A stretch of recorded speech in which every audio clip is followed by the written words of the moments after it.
Assalamualaikum warahmatullahi wabarakatuh.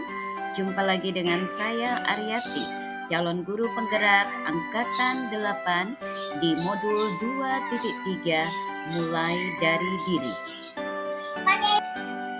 Adapun dalam modul 2.3 ini membahas tentang supervisi akademik dan pengembangan kompetensi diri. Guru adalah seorang pemimpin pembelajaran. Dalam perjalanan sebagai seorang guru, tentunya pernah mendapatkan pengalaman terkait dengan supervisi akademik sebagai salah satu cara pengembangan kompetensi diri.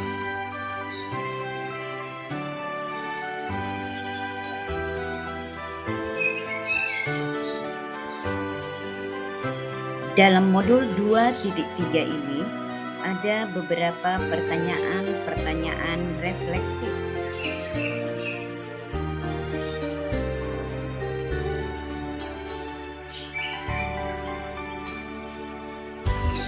Pertanyaan reflektif yang pertama, selama menjadi guru, tentunya pembelajaran Anda pernah diobservasi atau disupervisi oleh kepala sekolah Anda. Bagaimana perasaan Anda ketika diobservasi? Selama menjadi guru, tentunya pembelajaran saya. Pertanyaan reflektif yang kedua, ceritakan pengalaman Anda saat observasi dan pasca kegiatan observasi tersebut. Saat akan disupervisi, tidak dapat dipungkiri saya merasa tegang dalam beberapa menit. Namun setelah itu ketegangan mulai berangsur hilang, diganti dengan perasaan rileks. Karena setelah itu saya menyadari bahwa supervisi itu memiliki tujuan untuk memberikan pembinaan agar lebih profesional dalam melaksanakan kewajiban sebagai pengajar. Kepala sekolah juga langsung melakukan supervisi pada saat mengajar di kelas, karena tujuan supervisi ini adalah menitik beratkan pengamatan pada masalah-masalah akademik. Pasca kegiatan, saya merasa lega. Kepala sekolah memberikan kesempatan kepada saya untuk memberikan pendapat terkait temuan observasi oleh kepala sekolah. Kepala sekolah juga melakukan diskusi terkait kesan yang dirasakan selama observasi, kelemahan dan kelebihan yang ditemukan saat observasi, keterampilan mengajar yang perlu dilakukan, dan gagasan baru yang perlu saya lakukan. Pertanyaan reflektif yang ketiga, menurut Anda, bagaimana proses supervisi akademik yang ideal yang dapat membantu diri Anda berkembang sebagai seorang pendidik? Menurut saya, proses supervisi yang ideal adalah supervisi yang di dalamnya ada wawancara dan diskusi. Bagaimana kesan guru terhadap pemimpinnya saat melakukan supervisi, mengidentifikasi kelebihan dan kekurangan seorang guru, keterampilan mengajar yang perlu ditingkatkan, gagasan baru yang akan dilakukan. Supervisi juga harus ada tindak lanjutnya yang sebelumnya harus didiskusikan, harus dianalisa agar guru mengetahui mana menjadi kekuatan dan mana yang menjadi kelemahan yang harus diperbaiki guru pada saat mengajar. Supervisi juga harus membantu guru untuk dapat mendiagnosis secara krisis kesulitan-kesulitan pada saat mengajar.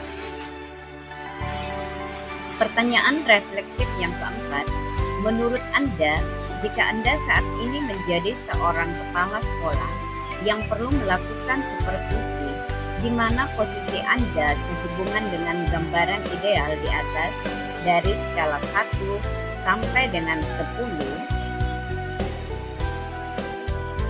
Posisi saya sehubungan dengan gambaran dapat memposisikan diri berada di posisi 6. Masih banyak yang perlu diperbaiki dan ditingkatkan. Pertanyaan reflektif yang kelima, aspek apa saja yang Anda butuhkan untuk dapat mencapai situasi ideal itu? Saya perlu membekali diri dengan pengetahuan mengenai hakikat dan tujuan, fungsi, peran dari supervisi akademik. Ideal dengan paradigma berpikir coaching perlu berlatih membangun komunikasi yang empatik dan memberdayakan sebagai pimpinan dalam membuat perubahan strategi yang mampu menggerakkan komunitas pada ekosistem belajar. Perubahan strategi belajar yang sejalan dengan semangat merdeka belajar untuk meningkatkan kualitas kurikulum yang bermakna dan kualitas sumber daya guru dan tenaga pendidikan dalam mewujudkan pendidikan yang berpihak pada murid pada satuan pendidikan di sekolah. Harapan Anda terkait modul ini, yang pertama, apa saja harapan yang ingin Anda lihat pada diri Anda sebagai seorang pendidik setelah mempelajari modul ini?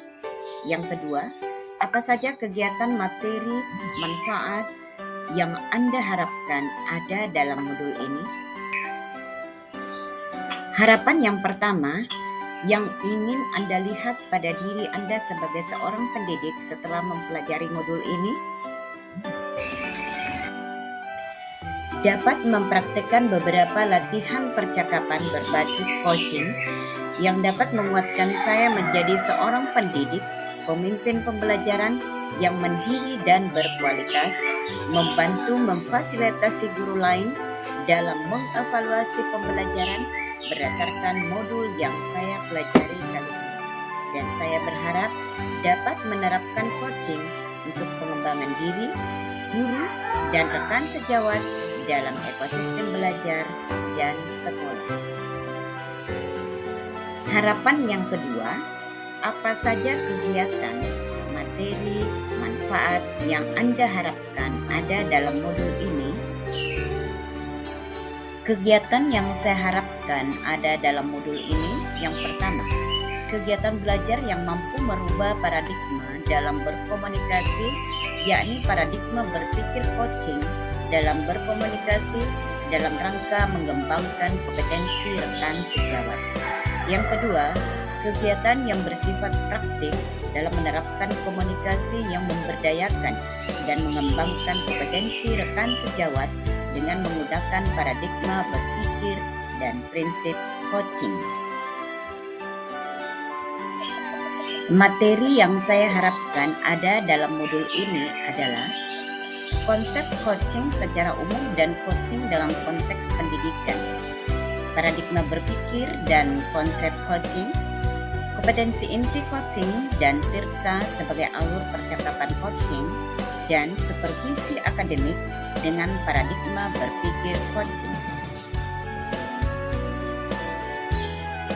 Manfaat yang saya harapkan ada dalam modul ini, yang pertama, saya dapat memahami konsep coaching khususnya dalam konteks pendidikan agar saya dapat menghasilkan performa secara lebih baik lagi. Sebagai pemimpin pembelajaran untuk diri sendiri, sebagai pembelajar, menyesuaikan dengan keadaan saat ini agar terus tumbuh dan berkembang. Yang kedua, memberikan gambaran bagaimana kompetensi inti coaching dan alur Tirta sebagai alur percakapan coaching. Yang ketiga, memberikan bekal secara konsep untuk dipraktekkan dalam melakukan supervisi akademik dengan paradigma berpikir coaching jika saya diberikan kesempatan.